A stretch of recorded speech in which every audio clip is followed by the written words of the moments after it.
March for justice এবং remembering hour heroes কর্মসূচি দুটোর পর আগামীকাল শুক্রবারের জন্য নতুন কর্মসূচি ঘোষণা করেছে বৈষম্য বিরোধী ছাত্র আন্দোলন। আগামীকাল সারা দেশে প্রার্থনা এবং ছাত্র জনতার মিছিলের কর্মসূচি দিয়েছে তারা।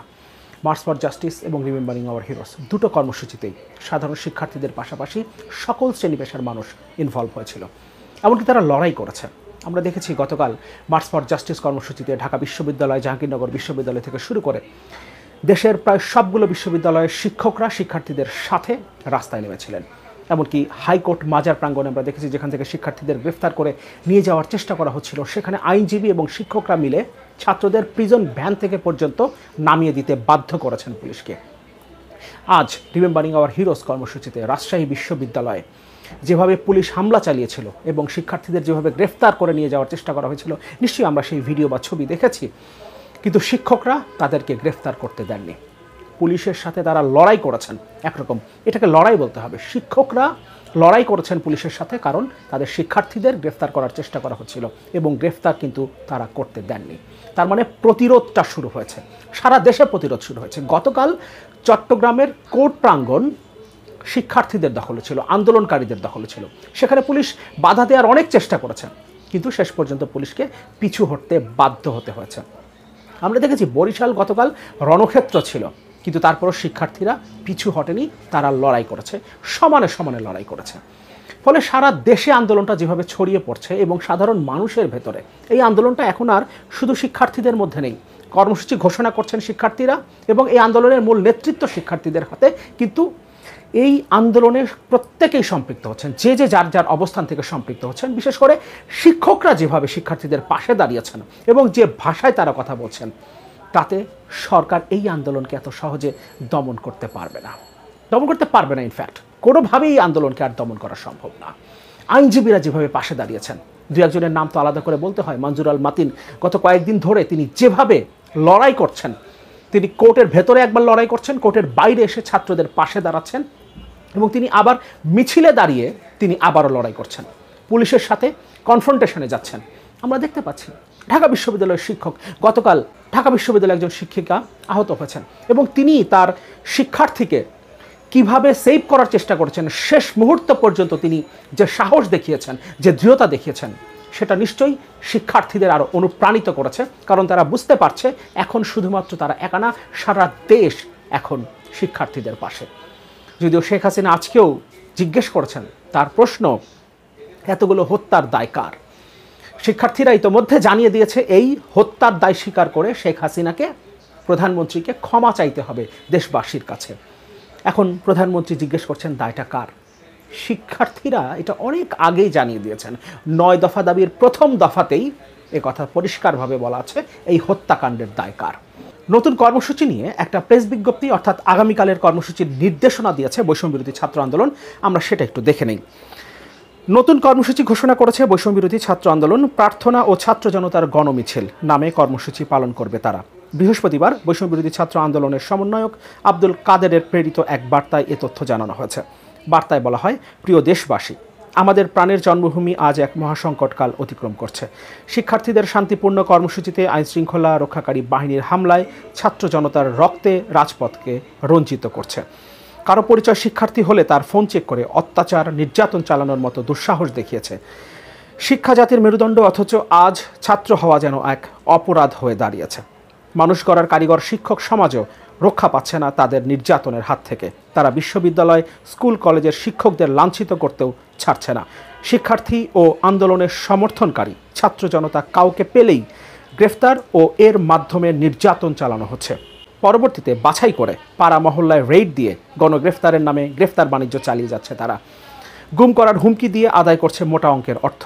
বার্তায় আরও বলা হয়, বরিশাল বিশ্ববিদ্যালয়ের 6 জন সমন্বয়ক সহ অসংখ্য ছাত্র জনতাকে গতকাল গ্রেফতার করা হয়েছে। আজ কেন্দ্রীয় 6 সমন্বয়ককে ডিবি কার্যালয় থেকে ছেড়ে দিলেও এখনও ডাকসুর সাবেক সমাজসেবা সম্পাদক আক্তার হোসেন, সমন্বয়ক আরিফ সোহেল সহ অসংখ্য ছাত্র জনতাকে কারাগার ও রিমান্ডে নির্যাতন করছে। জুলুম নির্যাতনে নিষ্পেষিত ছাত্র জনতা মুক্তির প্রহর গুনছে। অসংখ্য ছাত্র জনতা হাসপাতালের বেডে কাতরাচ্ছে, চিরতরে পঙ্গু হয়ে যাওয়ার আশঙ্কা নিয়ে। অনেক ছাত্র ও সাধারণ মানুষ চোখ, কান, হাত, পা কিংবা শরীরের অন্য কোনো অঙ্গ হারিয়ে চিরতরে পঙ্গু হয়ে গেছে। আর ছাত্র সমাজ ঘরে শান্তিতে ঘুমাতে পারছে না। প্রতি মুহূর্ত কাটাতে হচ্ছে গ্রেফতার ও গুম হওয়ার আতঙ্কে। শহীদ ও গুম হয়ে যাওয়া মানুষের স্বজনের আহাজারিতে ভারী হয়ে উঠছে বাংলার আকাশ বাতাস। এছাড়াও আগামীর বাংলাদেশ গড়ার কারিগর, জাতির শ্রেষ্ঠ সন্তান, বিশ্ববিদ্যালয়ের সম্মানিত শিক্ষক মণ্ডলীর উপর ক্যাম্পাসের ভেতরে হামলা করছে পুলিশ। ঢাকা বিশ্ববিদ্যালয়ের লোক প্রশাসন বিভাগের শিক্ষক শেহরিন আমিন মুনামি ও নুসরাত জাহান চৌধুরীর গায়েও হাত তুলেছে পুলিশের কিছু কর্মকর্তা। এই ঘৃণ্য হামলার আমরা তীব্র নিন্দা ও প্রতিবাদ জানাচ্ছি, কিন্তু এর জবাব ও বিচার না নিয়ে আমরা আমাদের আন্দোলনকে থামাবো না। জাতির এই দুর্দিনে আন্দোলনে অংশ নেওয়ার অপরাধে শহীদ, আহত, পঙ্গু ও গ্রেফতার হওয়া সকলের স্মরণে আগামীকাল দেশব্যাপী প্রার্থনা ও ছাত্র জনতার গণমিছিল কর্মসূচি ঘোষণা করছে। এরপর কর্মসূচির ঘোষণা, হত্যা ও গণগ্রেফতারের প্রতিবাদে এবং শিক্ষার্থীদের 9 দফা দাবি আদায়ের লক্ষ্যে আগামীকাল শুক্রবার মসজিদে জুমার নামাজ শেষে দোয়া, শহীদদের কবর জিয়ারত, মন্দির, গির্জাসহ সকল উপাসনালয়ে প্রার্থনার আয়োজন ও জুমার নামাজ শেষে ছাত্র জনতার গণমিছিল অনুষ্ঠিত হবে। শ্রমিক, পেশাজীবী, সংস্কৃতিকর্মী, গণমাধ্যম কর্মী, মানবাধিকার কর্মী, বুদ্ধিজীবী, আলেম ওলামা সহ বাংলাদেশের সকল স্তরের নাগরিকদের প্রতি আহ্বান জানাচ্ছি যে আগামীকালের প্রার্থনা ও ছাত্র জনতার গণমিছিল কর্মসূচিকে স্বতঃস্ফূর্তভাবে সফল করে তুলুন। বার্তায় বলা হয়, আপনারা জানেন আমরা আমাদের কোনো ব্যক্তি স্বার্থের জন্য আন্দোলন করছি না। আমাদের আন্দোলন আপনার ও আপনার সন্তানের মুক্তির জন্য। কি অপরাধ ছিল আমাদের? সাংবিধানিক অধিকার চাওয়াটা কি আমাদের অপরাধ? কি অপরাধে শত শত ভাইদেরকে হত্যা করা হলো? আমরা এর জবাব জানি না। মসজিদের ইমাম ও খতিবদের প্রতি আহ্বান জানাচ্ছি, আপনারা জাতির এই ক্রান্তি লগ্নে চুপ থাকবেন না। মসজিদের মেম্বার থেকে প্রতিবাদের ঘোষণা দিন। মাদ্রাসার শিক্ষক ও ছাত্রদের প্রতি আহ্বান জানাচ্ছি, আপনারাই জাতির দুর্দিনের কাণ্ডারি। এই দুঃসময়ে ঘরে বসে না থেকে হত্যা ও গণগ্রেফতারের প্রতিবাদে এবং 9 দফা দাবি আদায়ের লক্ষ্যে বাদ জুমা মসজিদ ও মাদ্রাসা থেকে ছাত্র জনতার গণমিছিল বের করুন। এটা ছিল বৈষম্যবিরোধী ছাত্র আন্দোলনের প্রেস বিজ্ঞপ্তি।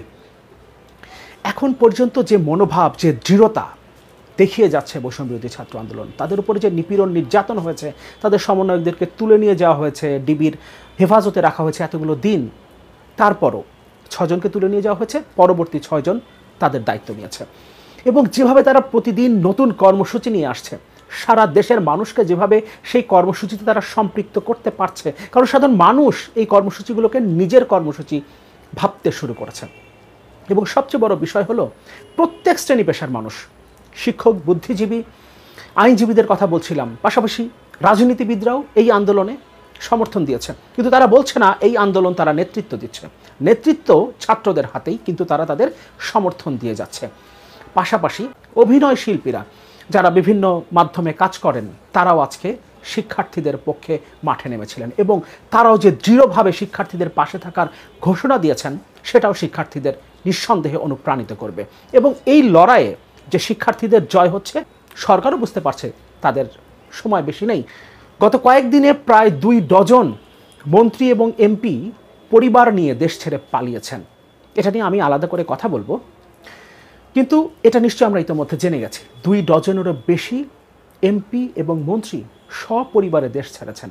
তার মানে সরকারের মধ্যে একটা অস্থিরতা তো তৈরি হয়েছে, এবং সরকারি দলের মধ্যে যে অস্থিরতা তৈরি হয়েছে, এ কারণে সরকারি দলের 2 শীর্ষ নেতার মধ্যে হাতাহাতি পর্যন্ত হয়েছে সরকারি দলের 2 শীর্ষ নেতার মধ্যে।